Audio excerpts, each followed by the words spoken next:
I think this season has made Max the GOAT. No one gave Max a chance. No.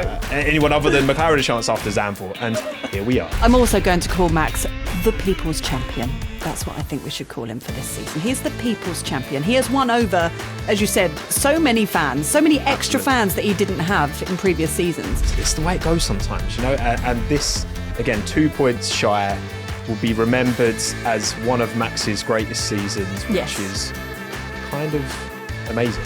Hey team, welcome to Talking Ball, powered by Ava Trade. I am your host, Nicola Hume, as always joined by the legend that is Mr. Tommo McCluskey, who is repping with your top today. Come on, had to be done. Welcome, everyone. Thank you, Nicola, for the lovely introduction. And we have a hell of a season race to talk about. There's a lot to get into, isn't there? Yes. I mean, I'll be honest with you. I'm wearing very little makeup in this podcast, purely because I have been crying. So, here's what happens with me, right? When it comes to any Formula One race, whoever was going to win this championship this year, I was always going to cry, because I cry when I'm just happy for people. And what triggered it for me was Lando's mum. So I think first and foremost, we need to say a massive congratulations to Lando Norris for winning the world title, for winning the championship. It was seeing Lando's mum that then made me go, oh, and then that's it. Then I was crying. Then I was like, well, and then I keep seeing clips and then it keeps setting me off because I just cry when I'm happy for people. So here we are. Very minimal makeup day for me today. Yeah, I mean, you don't see, like, Lando's mum isn't in too much of the coverage, but she seems like such a cool character. And as well, afterwards, when DC was talking to Lando and he's kind of shout out to everyone that I've made cry. And turns out you're one of those people, one of them. Yeah. Nicola. And not because Max lost either, even though this is the Talking Ball podcast.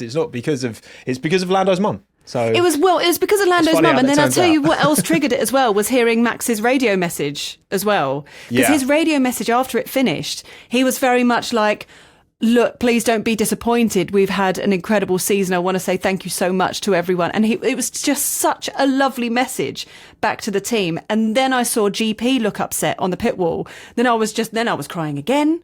And that's mostly because then I'm sad for them, but also happy for Max, happy for the team because they've had a blinding season. And then at the same time, happy for Lando's mum and Lando, obviously. Yeah. So and I think, Max reiterated this point consistently, and he was being genuine, right? It was a massive long shot. We'll go into the details, but this was a huge turnaround from Zandvoort, which was 9 rounds ago, 104 points down, to lose out the championship by 2 points. 2 points. That's a insane effort. And so many greats. You look back through the catalogues, your Schumachers, your Sennas, your Prosts. All of these guys have missed out at times. They've not always won every single opportunity that's presented itself to them. And the fact that Max and the team were able to manufacture this opportunity from such a bleak outlook, let's be honest, after round 15 is, I mean, you've got to be proud of the effort as much as just come up short, Here's the thing. I'm going to make a very bold statement right now. Oh, here we go. Lock it, everyone. I think even though Max didn't win his 5th title in a row and match Michael Schumacher's 5 titles in a row, I think this season has made Max the GOAT. And this is purely because at the start of the season, we can be open and honest and we can say that, Red Bull didn't have the fastest car on track and it looked like it was going to be McLaren through and through. It just looked like it was going to be an easy breezy season for McLaren. And then all of a sudden, by what you were saying, so by race 15, Max then just decided to go, no, I'm not having this. And then just decided to go for it. And then at that point, you're like, oh, blimey. Okay. So he's clearly proving that he is the GOAT. I'm saying it. I've said it. Get over it.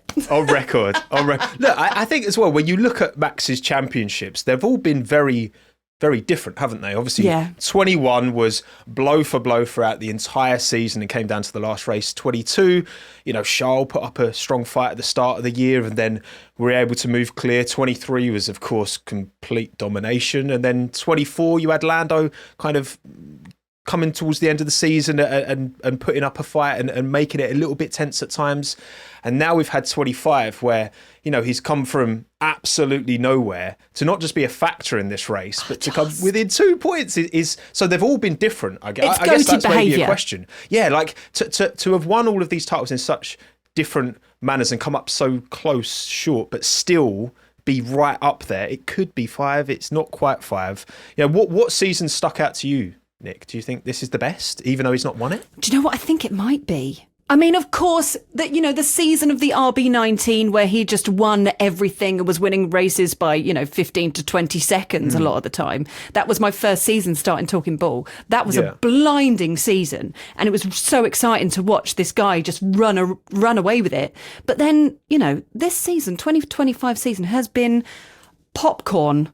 Every single race has been a popcorn moment. And now here we are. He finished 2 points behind. And I genuinely think this has been the most exciting season for quite a while, probably since 2021, I think, in terms of juiciness. Yeah, and I think as well, like just the performances, the way that Max has been able to get his head down. And this is a prime example here as well, when he's had the package and, it's been tricky over the course of the season. The car hasn't always been able to allow him the opportunity to flourish. But when it is, and, we spoke earlier, didn't we, to Sebastian Buemi, who obviously works on the sim team and, turning the car around. And once again, it was a Friday where, Max wasn't entirely happy with the car, but it seemed to be in a much better place come Saturday. And then he puts it on pole by 2 tenths, 2 laps, good enough for pole position as well. It wasn't just the Yuki toe. Everyone's like, it's just because Yuki gave him a toe. Absolutely not. No, he did it twice, just to reiterate the point. And, you win pretty comfortably in the end for Max. It's been... it's been a hell of a season. And as much as the race wasn't one to remember, I think Max will always be remembered for this championship, I think, as much as the 4 that he's won, actually. Yeah, and I think we can be open and honest again and say, the race itself was just a bit meh.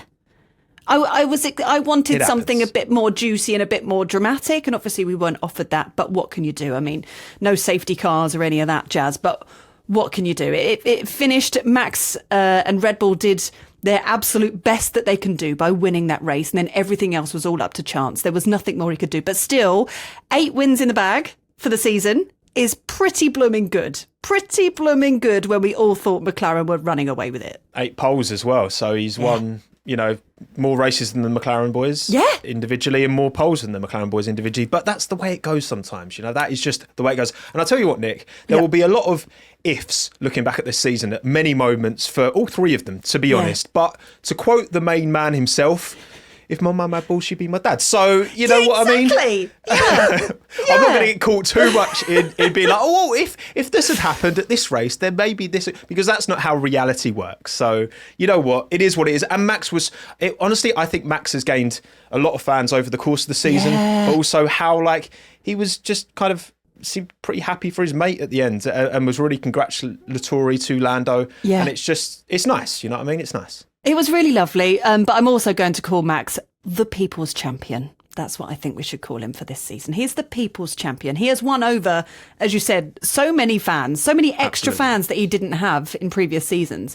I think because he then became the underdog. And then at what point, I mean, I'd love to ask him this, is it better being the hunter or the hunted? I mean, because the pressure was just on Lando's shoulders for today's race. Because we are recording this literally, minutes after the race has just finished, after Abu Dhabi's just finished. And I wonder if the pressure just felt way more on Lando's shoulders than it did for Max. Because really, at that point, you kind of don't really have anything to lose. And he's just like, well, I might as well just win it and just see how I get on with that. Might as well just turn up and just win. I think it did shine through at moments throughout the year, actually, where, Max has been here 4 times before. He knows how to fight for championships. He's been here. And Red Bull, as a team, we have consistently delivered, race-winning cars over the course of the team's entire history, basically, and been within these title fights as well, compared to McLaren, who have had this much more recent resurgence. So, there's always going to be, and obviously they've got their 2 drivers as well, which brings up its own internal dynamics as well. So it was just, I'm just so glad it came down to the final race and to have 3 protagonists. And this is where, again, we have to give credit to McLaren, to Lando Norris, to Oscar Piastri for making this fight what it was. Because, for 23, for example, it was a dominant season from Max and there was no real fight. But when it's tight, that's where the real I think that's where the real hype, the real excitement in sport comes from. And they gave us a hell of a fight over the course of the year. For 2025, we're excited to welcome Arvatrade as a presenting partner of the award-winning Talking Ball podcast. Now, Arvatrade is a globally regulated, multi-award-winning broker featuring over 1,250 tradable instruments from CFDs and futures to options. With trading platforms like MT4 and MT5, as well as their mobile app or web trader, Arvatrade is built to empower traders to trade with confidence anytime at every level. For you, Tommo, what do you think, when do you think was sort of the turning point, that changeover moment for Red Bull, where it didn't feel like McLaren were going to run away with it? That's a good question. Because even when, Max won in Monza, for example, that was a great victory, but still you felt like, Lando had his moments, obviously dominated in Mexico. It's a good question. I honestly don't have like a strong, because it was just consistently chipping away. So for 9 rounds to close the gap by over 100 points relative to, well, it was to Oscar at the time who was leading, and then to Lando who's obviously won it. That's a decent swing of points every single weekend, but it was just kind of gradually chipping away. Maybe Monza feels like an important one, but at the same time, I think it was such a team effort to continue to persist with this car at the end of a regulation cycle where you're battling with the finest margins. You're operating at the ceiling of what these regulations can offer. And just to see, again, GP and Max work so well together and just the whole atmosphere within the team has seemingly been like a real sense of belief. And as much as it is disappointing to come up short, I think that's the main thing that certainly Max, I get the impression from the interviews he does, that's what he takes away, that he's just very proud of the team for not giving up and not down in tools and actually pushing through when no one gave Max a chance. No. Anyone other than McLaren a chance after Zandvoort. And here we are. Do you think, well, the one thing I'm a bit gutted about this season is I've never actually watched a race with you, Tommo. And I would have loved to have seen your reaction and see your face after the double disqualification of both McLarens in Vegas. That was just to kind of see how your face would have reacted to that. I mean, because because I went back to bed, and I'm sure some of you were the same. Yeah. Like, and I woke up, and then my wife Hannah just told us like, "Oh, the McLarens have been disqualified." I'm like, "You've fallen for like a bait meme page that's just trying to wind you up," but no. Yeah. Because I did the exact same thing, because, I mean, clearly we're crazy F1 fans, so we always get up and watch the races, even if they're middle of the night, even if they start at 4:00 in the morning, we'll be up to watch it. And then it was such an early start. So I was like, it's done, lovely, I'll go back to bed. And then I think everyone in the UK had the exact same thing. We've all gone back to bed, had a little nap, and woke up and went, what? I mean, it's one of them, isn't it? It all, and for it to again, 2 points, like over a 24 round season with sprint races as well. 2 points is like nothing. Like all in all, I can say as a F1 fan, first and foremost, it's been a hell of a ride this year.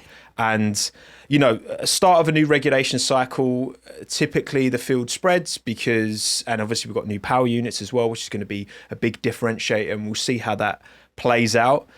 And some of the gaps in qualifying. Did you see in Q2, it was 0.367 between P1 and P15 in Crazy. Q2. The entire field, like less than 0.4. It's insane. It's mad. The dirty air had become a bit of an issue. We could see that in this race where the overtakes just weren't happening. But yeah, all in all, I just think it's been a joy. Honestly, it's been actually a joy. For me, it was probably around Austin that I started after every race going on ChatGPT and trying to work out the mathematics of how Max can win the championship. It was one of those, hey, ChatGPT, can you work out, please, judging by the points and how many races are left, how can Max do this? Where does he have to come in the next few races? What happens if Lando comes in this position? What happens if Oscar does this? And it was just, that point, I think, for me, is when I became obsessive and trying to work out the maths behind it.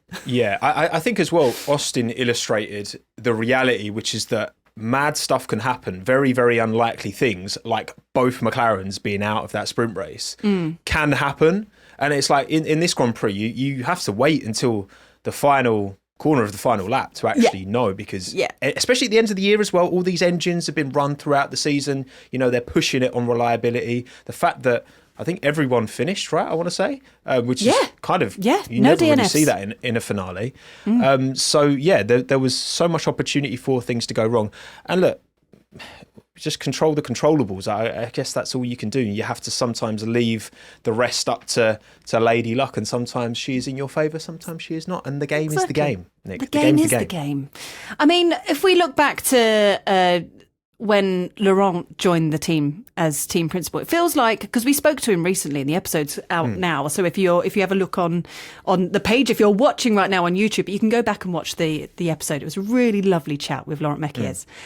And we both feel like since he's come on board, the energy of the team has been really positive. And it all just feels like everyone's come closer together. It just feels like a really nice vibe within the team. Now, obviously, they'll be a little bit disappointed today with Max not getting the championship, but obviously so proud of themselves for getting themselves so close. So do you think, Tommo, that they can bring that energy and that nice vibe through to 2026? I mean, surely, because you have to.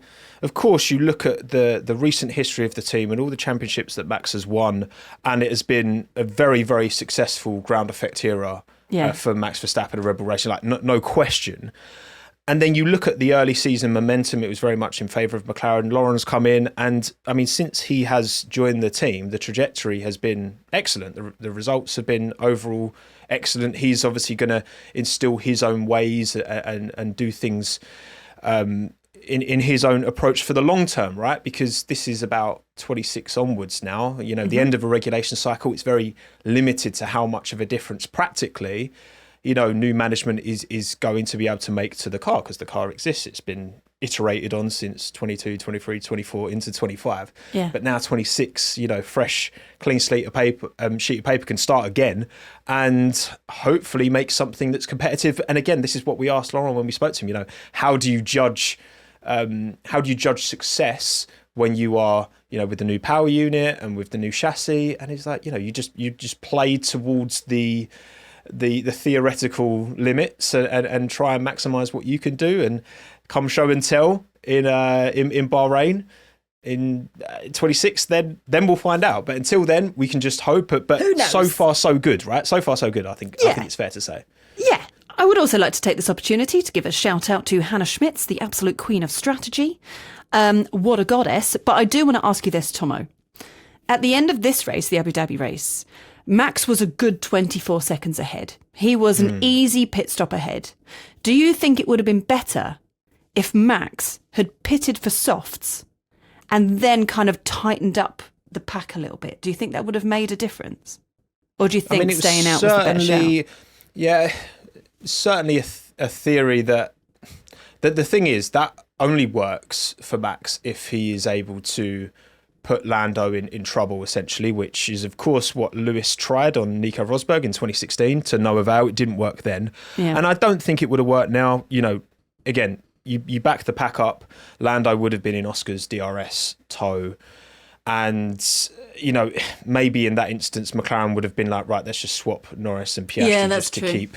And also, like, for Charles to, as much as Charles had good pace at points in the race and looked like he could have been threatening to Lando. It was getting juicy there for a minute. Yeah, it was. There was like, oh, hang on a second. Like, the boy's close here, but he ended the race about 8 seconds behind Lando. So I don't think he would have, you know, with the DRS train, that would have essentially put the rest of the field in. Look, we'll never know. But again, the same way, if Max had, you know, pitted for softs and they would have done that and the result would have been the same, you know, we'd have been speculating about, well, what if Max had just stayed out? Yeah, so you're right. Yeah, you're right. Shoulda, woulda, coulda. You know, we'll never know. But that's the joy of the sport. I think. Do you think that would have? Do you think there was anything else that could have played out today? Anything? No. I don't think there's anything else that could have been done. I feel like that's kind of But that's what happens in Abu Dhabi sometimes, is that it just, like, you start on pole, you're probably going to finish P1. That's just kind of how it goes. There's not that much drama that tends to happen in Abu Dhabi. So I had a feeling it was going to be one of those races that just, what can you do? It's one of those things. That's what and obviously I thought was going to happen. Going into next season, there's so many, like I said earlier, I guess there's so many unknowns. Like, how do you think Max will? Because again, I just feel like Max has absolutely genuinely been approaching this last quarter of the season with just like, it is what it is, and if I come up short, even if it's by 2 points, I'm kind of chill with that. So I reckon he'll be pretty chilled over the break and just hoping for a competitive car in 26, right? I mean, he's had some cracking quotes over the last few weeks, hasn't he? I mean, literally, as they were doing like a little pit lane walk earlier on, just before the race, they spoke to Max, and Max was like, "Yeah, I slept really well last night. Yeah, feeling pretty good. Everything's fine." And then when they were doing the media pen over the weekend, he was like, "Well, you know, that trophy, I've already got 4 of them at home. It would be nice to have another I know one." what my signature looks like. Yeah. He's just Captain Chill, and I think that's amazing. And I'm wondering if it's just being Captain Chill and not having that pressure means that he's going to go into next season as Mr. Chill. And I love that, because it's just that approach will just make it easier for them to get the car and get the setup right. I think he's going in with a completely different head than most of the other drivers on the grid, I think. Well, I think it's just another asset, another string to Max's bow, because we all know how talented he is, but then also he has this unique, seemingly, mindset. It felt like the media was so desperate to be like, "Are you nervous? Like, you must be a little bit nervous," but he just wasn't biting. And actually, really. Turns out he wasn't. Like, he was completely calm and composed after it, and very happy for Lando. And I just think, that's going to stand Max and the team in very good stead for the future onwards, because I don't think anyone else on the grid would have that level of zen. Even someone like a Fernando Alonso, who, you know, he's always referenced, and I said earlier about many greats have missed out. I mean, there's I think it's 8 points over the course of Fernando's career at certain areas would make him a 5-time champion. Yeah. But he's, you know, it's the way it goes sometimes, you know, and this, again, 2 points shy, will be remembered as one of Max's greatest seasons, which is kind of amazing, really, when you think about it. It makes me think that going into 2026, you know, he's got his 4 world championships under his belt. The 2025 season was easily one of his best, even though he didn't win, but he absolutely smashed it, and he is the GOAT. That he will go into 2026 with Isaac Hadjar as his co-driver, as his second driver. And I think it will help Isaac settle into the team a bit more, because Max is such a guy that just brings rookies under his wing and just gives them amazing advice. Is just so supportive of the young guys on the grid that I think this will be a really positive move for Red Bull next season. I can feel it already. Yeah, I think Isaac's had an incredible, you know, first year in Formula One.